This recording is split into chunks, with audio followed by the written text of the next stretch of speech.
Oh yes, okay. Reka nongere kubifuriza umugoroba mwiza mwebwe mwese dukomeje kugenda tubana kuri uyu muyoboro mugari wa Rwanda Daily News TV. Mumaze kubimenyera cyane abo tumaze iminsi tubana kuri uyu muyoboro mugari wa Rwanda Daily News TV. Murabizi neza tuba twibereye ku kibuga cy'imirwano ahangaha ku butaka bw'igihugu cya Repubulika ya Demokarasi ya Kongo. Ubwo ni imirwano ikomeje kugenda ihuza inyeshyamba z'umutwe wa M23 ndetse n'abarwana ku ruhande rw'igisirikare cya FARDC. Muri uyu mugoroba rero nkuzaniye amakuru menshi cyane. Turahera ahantu bita Ibukavu, nkubwire ko imbunda zigera kuri 600 zamaze gufatwa n'igisirikare cya M23 ahangaha Ibukavu. Iyi nkuru turegarukaho ku buryo burambuye. Mu yandi makuru ndaza kukubwira ko abasirikare ndetse n'abapolisi bo ku ruhande rwa FARDC manitse amaboko bakishyikiriza inyeshyamba z'umutwe wa M23 ngo babe bakorana. Ariko kandi ndaza kukujyana Uvira, nkubwire ko Uvira ibintu byakomeje kugenda bicika. Uvira yabaye Uvira, abarwanyi b'umutwe wa M23 ndetse n'abarwanyi ba FARDC bakomeje kugenda bagwa Uvira ku buryo bukomeye cyane.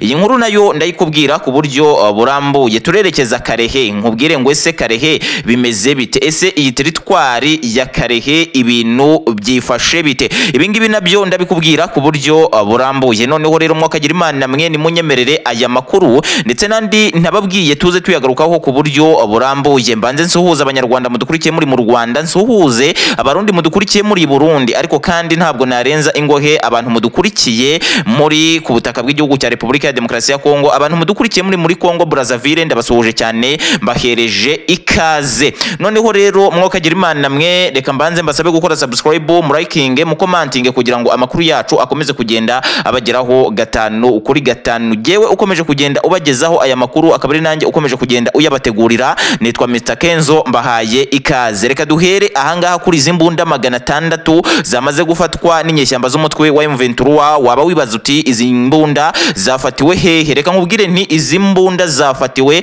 aho bita Ibukavu. Hari imbunda zambuwe abasirikare ndetse yewe hari n'imbunda zari zaratsimbwe n'aba basirikare ba FARDC mu gihe bateganyaga kuva Ibukavu nyene babona ibintu bimeze nabi. Umutwe w'inyeshyamba za M23 zikomeje kugenda zibasukaho urufaya rw'amasasu ku buryo bukomeye cyane. Baravuga bati rero izi mbunda tugiye kuzihisha, kandi aho tuzihishe tuhasige abasirikare basigara baharinze. Ariko kandi nkubwire ngo aba basirikare bari basigaye barinze izi mbunda zigera kuri 600 nabo bamaze kugenda bafatwa amatekwa n'igisirikare cya M23 ahangaha mu mujyi wa Bukavu. Nkubwire nti iyi Bukavu ikomeje kugenda iberamo isibaniro rikomeye cyane. Ubwo ni nyuma yaho igisirikare cya M23 kigaruriye iyi Bukavu, ariko abarwanyi ba FARDC ntibashireyo, bagakomeza kugaba ibitero muri uyu mujyi wa Bukavu, aho batangaza ko bashaka kwambura iyi Bukavu izi nyeshyamba z'umutwe wa M23. Uyu mutwe wa M23 nawo nta gahunda yo kurekura Bukavu ifite. Noneho rero mwokagira Imana mwe ni mureke twerekeze ahantu hitwa Uvira, hakomeje kugenda hagwa abasirikare benshi cyane ku mpande zombi, kandi ntuze kugira ngo ni ku ruhande rumwe. Ahangaha Uvira rwose ibintu byakomeje kugenda bicika cyane, aho umutwe wa M23 ukomeje kugenda ubura abasirikare benshi. Urumva umutwe wa M23 niba ukomeje kugenda ubura abasirikare benshi kandi ari wo uri kugenda wataka iyi Bukavu, urumva abasirikare ba FARDC, ingabo z'abarundi, ingabo zo muri Afrika y'Epfo, ariko kandi ntuze gusiga n'ingabo za FDLR, abawazalendo bakomeje kugenda babigwamo ku buryo bukomeye cyane, kuko mu masaha ya mu gitondo nibwo inyeshyamba z'umutwe wa M23 zavugaga ko muri iyi mirwano hamaze kuba hagwa abasirikare bagera kuri 350. ubu ngubu tuvugana igisirikare cya FARDC ahangaha Uvira nta kintu na kimwe kiragenda gitangaza, ndetse yewe nta n'umubare w'abasirikare bakomeje kugenda bagwa ku rugamba. Iki gisirikare cya FARDC kikomeje kugenda gitangaza ahangaha Uvira, ariko amakuru yamaze kumenyekana nuko abasirikare ba FARDC n'izi ngabo z'abarundi ndetse n'abawazalendo FDLR ndetse n'abarwanyi barwana baraturutse muri Burkina Faso ngo bari kugenda bahagwa ku buryo bukomeye cyane. Ngwiyi Uvira yuzuye imirambo y'izi nyeshyamba za M23 ndetse n'abarwanyi barwana bose ku ruhande rw'igisirikare cya FARDC. Ahangaha Uvira ni icyo ngicyo naba nkubwiye. Naho mu yandi makuru, Ubudage bwamaze gutegeka Repubulika ya Demokarasi ya Kongo kuba bwasenya umutwe wa FDLR ukomeje kugenda ubarizwa ahangaha ku butaka bw'iki gihugu cya Repubulika ya Demokarasi ya Kongo, ngo ni mu rwego rwo kugira ngo barebe ko u Rwanda rwakura ingabo rufite ahangaha ku butaka bw'iki gihugu cya Repubulika ya Demokarasi ya Kongo, ngo kubera ko Ubudage bwamaze kugenda bukora iperereza busanga ikibesheje u Rwanda ahangaha ku butaka bwa Repubulika ya Demokarasi ya Kongo ari ukubera uyu mutwe wa FDLR ukomeje kugenda wibasira abanyamurenge bari hano mu gihugu cya Repubulika ya Demokarasi ya Kongo. Noneho rero mu yandi makuru reka nkubwire ngo abasirikare ndetse n'abapolisi benshi cyane ahangaha mu gihugu cya Repubulika ya Demokarasi ya Kongo bagize gutya barayamanika bishyikiriza umutwe wa M23 ngo babe bakorana ku buryo bukomeye cyane. M23 iraserebura iyi ntsinzi ikomeje kugenda itsinda igisirikare cya FARDC ahangaha ku butaka bwa Repubulika ya Demokarasi ya Kongo, kubera ko M23 ikomeje kugenda itangaza ko niba abasirikare ndetse n'abapolisi bagera kuri 800 bifata bo ubwabo bagakora inama ndetse yewe bakaba banamanika amaboko ngo bajye gukorana n'izi nyeshyamba za M23 ngo ni intambwe nziza cyane ziba zikomeje kugenda zitera ahangaha ku butaka bwa Repubulika ya Demokarasi ya Kongo. Ngo ibingibi byanakabereye amahanga isomo ryo kuba nta kigenza M23 ahangaha ku butaka bwa Repubulika ya Demokarasi ya Kongo ari kibi, ariko ibingibi bidakuye ko hari ibihugu byamaze kugenda byishyira hamwe ngo bibe byakura izi nyeshyamba z'umutwe wa M23 ahangaha ku butaka bw'iki gihugu cya Repubulika ya Demokarasi ya Kongo.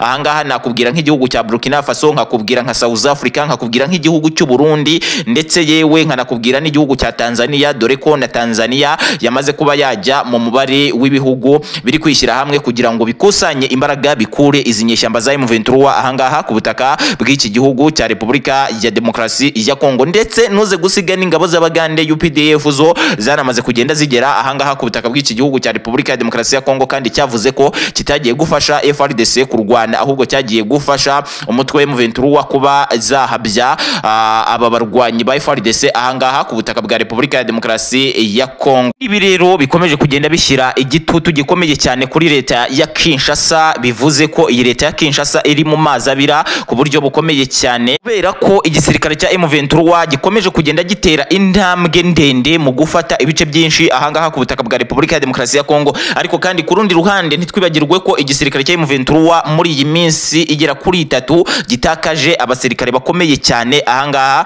ku butaka bw'iki gihugu cya Repubulika ya Demokarasi ya Kongo. Mwokagira imana mwe ibintu bikomeje kugenda bicika cyane ahangaha ku butaka bw'iki gihugu cya Repubulika ya Demokarasi ya Kongo, aho amahanga akomeje kugenda amanukira ahangaha ku butaka bwa Repubulika ya Demokarasi ya Kongo, kandi buri gihugu kiri kugenda kiza ahangaha ku butaka bwa Repubulika ya Demokarasi ya Kongo kiri kugenda kiza gifite uruhande kije kurwanaho, haba abari kuza muri M23 ndetse yewe haba n'abari kuza ahangaha mu gisirikare cya FARDC. Ni benshi cyane bakomeje kugenda bamanuka baza, buri bamwe bakomeza kugenda bavuga bati FARDC ikomeje kugenda yica abantu, ariko kandi ku rundi ruhande abandi bakavuga bati M23 ni ikibazo gikomeye cyane ahangaha ku butaka bw'iki gihugu cya Repubulika ya Demokarasi ya Kongo. Mu yandi makuru nabasha kugenda nkubwira na ahangaha i Burundi, muri iki gihugu cy'u Burundi ngo wakomeje kugenda harundwa intwaro uko bwije nuko bukeye. Ubwo ngubwo ni intwaro zikomeje kugenda zituruka muri South Africa zoherejwe na perezida wa South Africa Cyril Ramaphosa, avuga ko agomba gutera igihugu cy'u Rwanda kandi azanyura ahangaha i Burundi kugira ngo abashe kuba yagera ahangaha mu gihugu cy'u Rwanda ku buryo bumworoheye. Ariko kandi Cyril Ramaphosa ntabwo ari inzira asaba yonyine yo kuba yanyuramo atera igihugu cy'u Rwanda, ahubwo Cyril Ramaphosa azaba yifatanije n'iki gihugu cy'u Burundi ndetse na Repubulika ya Demokarasi ya Kongo, mu gihe igihugu cy'Abagande kivuga kiti uzakora ku Rwanda azaba ashaka igihugu cya Uganda. Mwokagira imana mwe rero murabyumva neza ko ari ibintu bikomeje kugenda bicika ahangaha ku butaka bwa Repubulika ya Demokarasi ya Kongo, aho buri umwe akomeje kugenda yipanga akazi agomba gukora ahangaha muri iki gihugu cya Repubulika ya Demokarasi ya Kongo. Ni mu gihe abakurikiranira bya hafi intambara yaha mu burasirazuba bw'iki gihugu cya Repubulika ya Demokarasi ya Kongo bakomeje kugenda bavuga ko iri ngiri ari ibuye ry'agaciro rikomeje kugenda rimanura ibihugu byinshi cyane, byaba iby'amahanga ndetse n'ibyo muri Afurika kugenda bimanukira ahangaha nyine kuri ubu butaka bwa Repubulika ya Demokarasi ya Kongo, ngo bije gufasha FARDC, ibindi ngo bije gufasha M23. Byakomeje kugenda bimenyekana ko ibiza gufasha M23 byo ari ukugira ngo bibone ko rwose bibone kuri aya mabuye y'agaciro ari ahangaha ku butaka bwa Repubulika ya Demokarasi ya Kongo, cyane ko umutwe wa M23 ibice ukomeje kugenda ufata ku buryo bukomeye cyane ari ibyiganjemo amabuye y'agaciro. Ngayo nguko reka nsoreze ahangaha amakuru nene naguteguriye kuri uyu mugoroba, gusa nkubwira ngo komeza kugenda urayikinga ukomantinge ibirenze ibyo ngibyo ukore subscribe, hanyuma rero unasharinge bagenzi bawe kugira ngo aya makuru yacu abashe kugenda agera kure nawe wabigizemo uruhare. Jewe ubategurira aya makuru akaba ari nanjye